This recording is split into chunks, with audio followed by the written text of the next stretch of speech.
માર્યો છે અને એક પોલીસ વાળાએ મને 2-3 લાફા માર્યા। 3-4 પોલીસ વાળા એકદમથી મારા ઘરવાળાને ખેંચવા માંડ્યા, મને મારવા માંડ્યા। તો પીવાવાળાને પકડે છે, વેચવાવાળાને પકડવા જોઈએ ને। હકીકતમાં એ કે અમારા એરિયામાં બહુ દારૂ વેચાય છે અને દારૂ જે વેચે ત્યાં કણે કોઈ પોલીસ વાળા એક્શન નથી લેતા અને મારા ઘરવાળાએ પીધું, બધાએ પીવડાવે છે, મારા ઘરવાળાએ પીધું હશે તો પીવાવાળાને પકડે છે, વેચવાવાળાને પકડવા જોઈએ ને।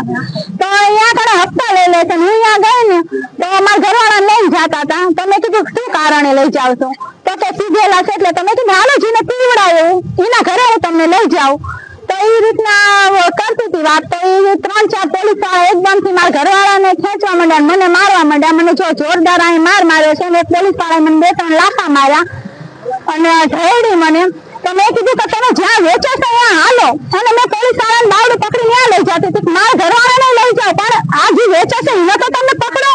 તો એને પકડવા નથી, આ તો સિવાય બીજે ક્યાં વેચાય છે એ નથી ખબર, પણ સૌગલનગરમાં ફૂલ દારૂ વેચાય છે અને ઘોઘો નામનો ઘોઘો પારજી કરી 24 કલાક વેચાય છે।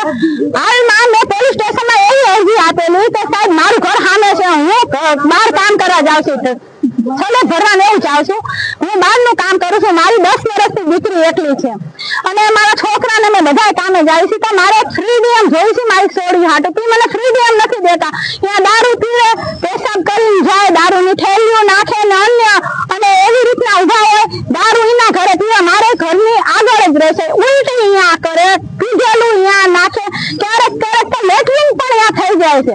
એટલું બધું એનો ત્રાસ થતા પોલીસ વાળા પાસે આવી, આથી મેં 4 થી 5 ફરિયાદો કરી છે, પોલીસ વાળા કોઈ એક્શન નથી લેતા અને મારા ઘરવાળાને ફસાય કરે છે। મારા એકના ઘરવાળાને કેટલા જણાને એવાના ફસાયા છે।